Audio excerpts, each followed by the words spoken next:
হ্যাঁ, এক্ষণে আমি লো বিপি মানে যাদের বিপি কম থাকে তাদের ক্ষেত্রে কিভাবে প্রাণায়াম এবং আকুপ্রেশার করলে নর্মাল অবস্থায় আসবে সেই জায়গাগুলো একটু আমি দেখাচ্ছি। লো বিপির ক্ষেত্রে কি হচ্ছে, ব্লাড সার্কুলেশনটাকে একটু আপ করতে হবে। আপ করতে গেলে আমাকে ব্রিদিং নিতে হবে।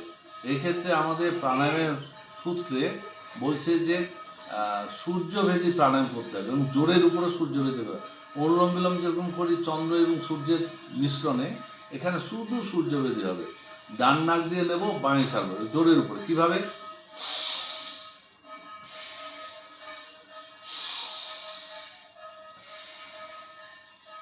আবার ডান নাক দিয়ে নিচ্ছি, জোরে নিলাম,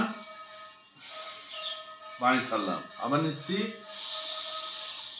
জোরে নিলাম, বাঁয়ে ছাড়লাম। এটা অন্তত 15 থেকে 20 মিনিট কনস্ট্যান্ট করে যেতে হবে। তারপরে হবে হচ্ছে আকুপ্রেশার। আকুপ্রেশারের ক্ষেত্রে পিনিয়াল গ্ল্যান্ড আর হচ্ছে অ্যাড্রেনাল গ্ল্যান্ড। অ্যাড্রেনাল গ্ল্যান্ডে হচ্ছে হাই বিপি ক্ষেত্রে প্রযোজ্য। লো বিপির ক্ষেত্রে পিনিয়াল গ্ল্যান্ড যদি আমি ভালো মতো আকুপ্রেশার করি তাহলে সেক্ষেত্রে ভালো কাজ দেবে। পিনিয়াল গ্ল্যান্ডের একটু কাছে, পিনিয়াল গ্ল্যান্ডের জায়গাটা হচ্ছে বুড়ো আঙুলে অগ্রভাগটা হচ্ছে সাইনাস পয়েন্ট, তার নিচে হচ্ছে ব্রেন, তারপরে হচ্ছে নিচে ব্রেন, তারপরে পিটুইটারি গ্ল্যান্ড, আর মাঝখানটা হচ্ছে পিনিয়াল গ্ল্যান্ড। দাবাবো, বুড়ো আঙুলটাকে ধরলাম, ধরে নিয়ে অন্য বুড়ো আঙুল দিয়ে এরকম করে দাবাবো। এর সাথে সাথে যদি প্রাণায়াম করতে পারি কপালভাতি, তাহলে আরও ভালো হবে।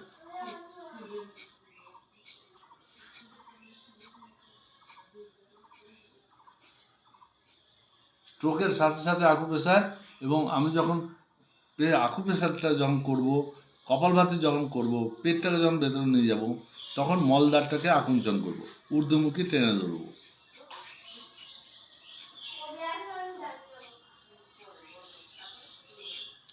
আর পাতে লবণ একটু বেশি পরিমাণে আমাদের নিয়ে খেতে হবে।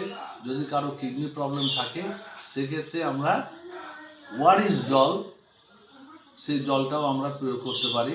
সেক্ষেত্রে আমরা লবণ না করলেও আমাদের চলবে, কারণ বিপি হাই থাকলে, লো থাকলে ওটা থাকবে, কিন্তু কিডনি প্রবলেম হলে সেক্ষেত্রে আমরা লবণটাকে অ্যাভয়েড আমরা করবো। এই হচ্ছে হাই বিপির ক্ষেত্রে প্রাণায়াম এবং আকুপ্রেশার বলা হবে।